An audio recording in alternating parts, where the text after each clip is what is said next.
नमस्कार दोस्तों, आप सब लोगों का स्वागत है निफ्टी स्टॉक प्रेडिक्शन चैनल के अंदर। बात कर लेते हैं मंडे के लिए एक स्टॉक की। तो मैं मंडे के लिए आपके लिए एक बजाज ऑटो का स्टॉक लेकर आया हूं।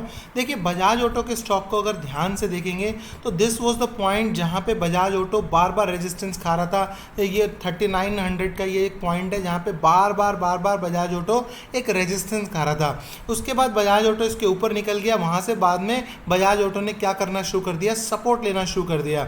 अब स्लोली बजाज ऑटो क्या किया है, बजाज ऑटो स्लोली उसी पॉइंट के आसपास फिर से आ गया है। फिर से कहीं वहीं के वहीं ट्रेड करना शुरू कर दिया है। एक दिन अपने आप को बहुत तेजी से नीचे आया, फिर अपने आप को होल्ड करने की कोशिश की, फिर से होल्ड की।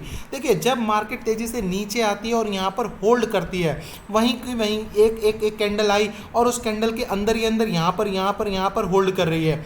तब क्या होता है, तब मार्केट यहाँ पर पुट को निकाल रही होती है। लेकिन क्या होता है, अगर मार्केट यहाँ पे तेजी से नीचे आई, फिर एक नीचे आ गई, फिर ऊपर आ गई, फिर नीचे आ गई, फिर ऊपर आ गई, फिर नीचे आ गई, अगर इस तरीके से चलती है तो मार्केट यहाँ पे एक प्रिपेयर कर रही होती है अप मूव के लिए, इस तरीके से।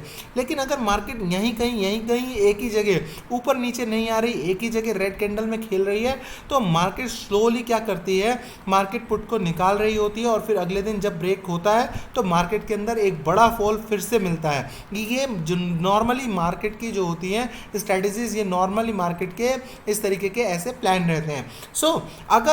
अगर यहाँ पे बजाज ऑटो जो है, बेसिकली बजाज ऑटो जैसे इस समय 38,848 के आसपास ट्रेड कर रहा है, और जो इसका लो है, इस कैंडल का लो है, अगर ये लो ब्रेक होता है, what is this low, let me see. So ये जो लो है, ये है कहीं ना कहीं 38,35 का, यानी कि 3,835 का ये लो बनाया है। तो अगर बजाज ऑटो फ्लैट खुलने के बाद, ध्यान रखिएगा ये फ्लैट खुले, ज़्यादा गैप डाउन या ज़्यादा गैप अप ना खुले, फ्लैट खुल के 38-35 को ब्रेक कर दे। जैसे ही 38-35 को ब्रेक करता है, ये समझ लीजिए इसमें इमीडिएटली ये जो लो बना है, ये तो इमीडिएटली हाथ ये ट्रेड, ये तो टारगेट हाथ के हाथ मिल सकते हैं, यानी कि 3811 के तो 24 पॉइंट तो इमीडिएटली मिल सकते हैं।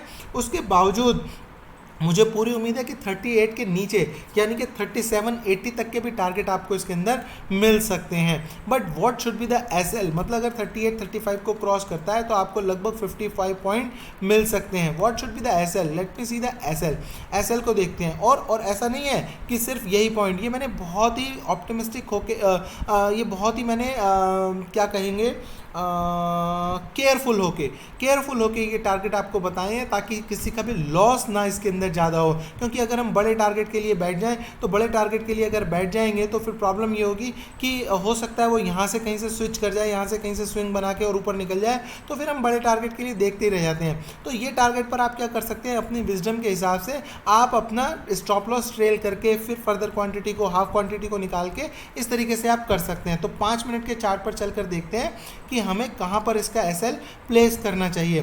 तो जब हम 38-35 के नीचे, जब हम सेलिंग की पोजीशन इसके नीचे बना रहे हैं, तो हमारे जो स्टॉप लॉस होने चाहिए वो कहीं ना कहीं ये जो पॉइंट आ रहा है, ये जो कैंडल्स बनी है, यहाँ पे 3-4 लगातार कैंडल बनी है। Late me see what is the point, 3845 का ये पॉइंट है।